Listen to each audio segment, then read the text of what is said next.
নমস্কার বন্ধুরা, সাথী কুকিংয়ে সবাইকে স্বাগত। আপনাদের যখনই কিছু মন পছন্দ খাবার খেতে ইচ্ছে করবে, ইউটিউবে গিয়ে লিখুন সাথী কুকিং আর আমার চ্যানেলটি সাবস্ক্রাইব করে রাখুন, যাতে আমি নতুন কোনো রেসিপি ছাড়লে সবার আগে আপনাদের কাছে পৌঁছে যেতে পারে। আর আজকের আমি নিয়ে চলেছি নিরামিষ পাস্তা। ভিডিওটা শেষ অবধি দেখার জন্য অনুরোধ থাকলো বন্ধুরা। আর একটা লাইক করবে, কমেন্ট করে জানাবে রেসিপিটা কেমন হয়েছে। আর নতুন বন্ধু চ্যানেলে সাবস্ক্রাইব করার অনুরোধ থাকলো। তাহলে দেখা যাক আমার এখানে কী কী উপকরণগুলো লেগেছে। এখানে আমি পাস্তা নিয়েছি 500 গ্রাম। দু রকম পাস্তা নিয়েছি আমি।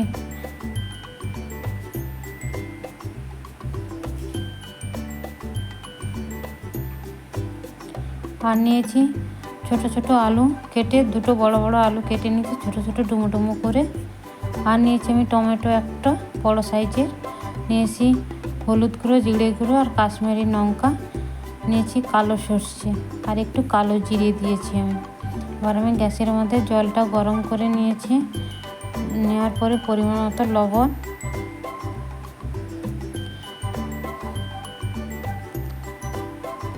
আর পরিমাণ মতো হলুদ দিলাম আমি। হলুদটা আমি 1 চামচই দিয়েছি এখানে। রেসিপিটা কেমন হয়েছে বন্ধুরা কমেন্ট করে জানাবে। এবার আমার জলটা ফুটে উঠেছে। এবার পাস্তাগুলোকে আমি দিয়ে দিলাম জলের মধ্যে, ভালো করে সেদ্ধ করে নেব।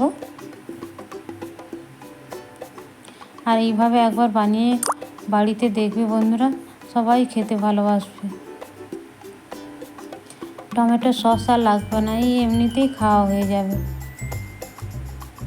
দেখো আমি ভালো করে পাস্তাগুলো সেদ্ধ করে নিয়েছি। এবার আমি ঢেলে নিয়েছি। দেখো এবার আমি গ্যাসের মধ্যে কড়াইটা বসিয়ে দিয়েছি।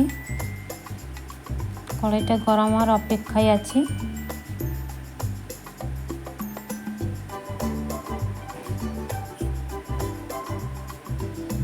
কড়াইটা আমার গরম হয়ে গেছে। এবার আমি পরিমাণ মতন তেল দিয়ে দিচ্ছি। এই তেলটা আমি পুরো পাস্তাটা রান্না করে নেব। এবার আমি 1/2 চামচ কালো জিরে আর 1 চামচ গোটা সর্ষে, কালো সর্ষে দিয়েছি আমি। কালো সর্ষে দিয়ে পাস্তাটা বানালে বন্ধুরা খেতে খুবই সুস্বাদু হয়, খুবই টেস্টি হয়। আর পরিবারের সবাই প্রশংসাই করবে, বলবে এইরকম পাস্তা বানাতে। এবার আমি কেটে রাখা আলুগুলো দিয়ে দিলাম।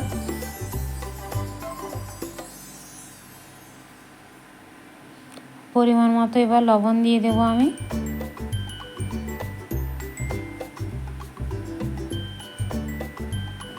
আর দিয়ে দেবো আমি 1/2 চামচ হলদি গুঁড়ো। দিয়ে আমি আলুটাকে ভালো করে ভেজে নেব।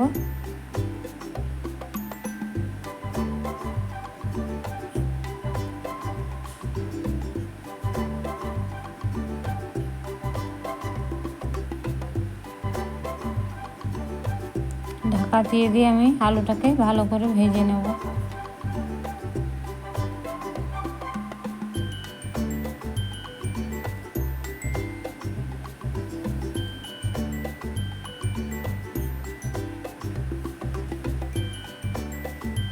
দেখো আলুটা আমার সেদ্ধ হয়ে গেছে। মাঝখানটায় আমি টমেটো কুচিটা দিয়ে দেব।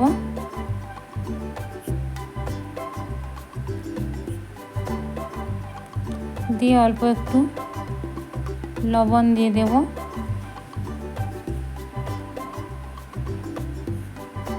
দিয়ে একটু লবণটা টমেটোর মধ্যে মিশিয়ে নিচ্ছি। দিয়ে এটাকে ঢাকা দিয়ে রান্না হতে দেবো আরও 2 মিনিট।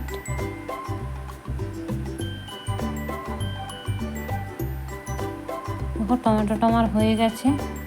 এইভাবেই টমেটোটা রাখবে, কারণ যখন পাস্তা দিয়ে ভাজবে টমেটোটা পুরো গলে যাবে। এই জন্য এইভাবে একটু হাফ ভেজেছি আমি, 50% ভেজেছি।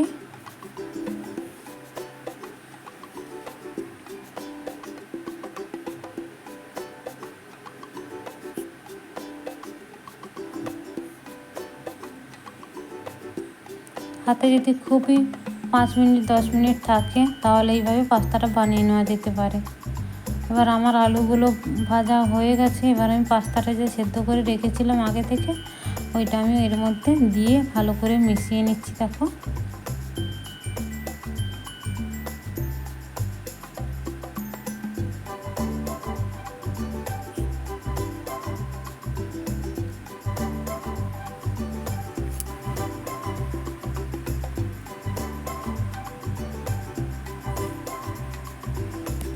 বন্ধুরা, একটা লাইক করতে কিন্তু ভুলবে না, কমেন্ট করে জানাবে রেসিপিটা কেমন হয়েছে। নতুন বন্ধু হলে চ্যানেলটা সাবস্ক্রাইব করবে। এবার আমি একে একে সব মশলাগুলো দিয়ে দিলাম। জিরে গুঁড়ো আর লঙ্কা গুঁড়ো দিয়ে দিলাম, দিয়ে ভালো করে মিশিয়ে নেব।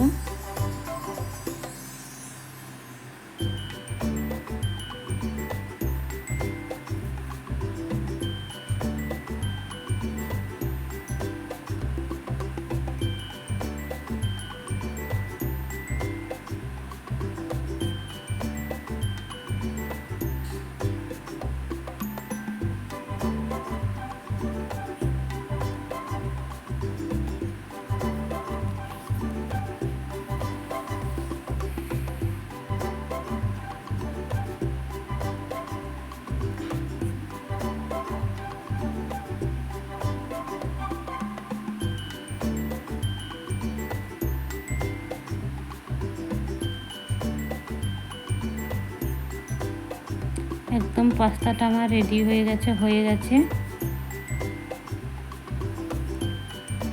দেখো কত সুন্দর কালারটাও এসেছে, আর খেতেও খুবই সুন্দর হয়েছিল বন্ধুরা। তোমাদের এবার আমি সার্ভ করে দেখাচ্ছি। দেখো কত সুন্দরভাবে কালারটাও এসেছে, আর খেতেও খুবই টেস্টি হয়েছে। আর এতে টমেটো সস লাগে না, এমনিতেই খাওয়া হয়ে যায়। আমার ভিডিওটা যদি ভালো লাগে বন্ধুরা, একটা লাইক করবে, কমেন্ট করবে, শেয়ার করবে। তোমরা সবাই ভালো থেকো, সুস্থ থেকো, পরিবারের খেয়াল রেখো, নিজের খেয়াল রেখো। আবার দেখা হবে নতুন একটা রেসিপি নিয়ে। গুড নাইট বন্ধুরা, ভালো থেকো।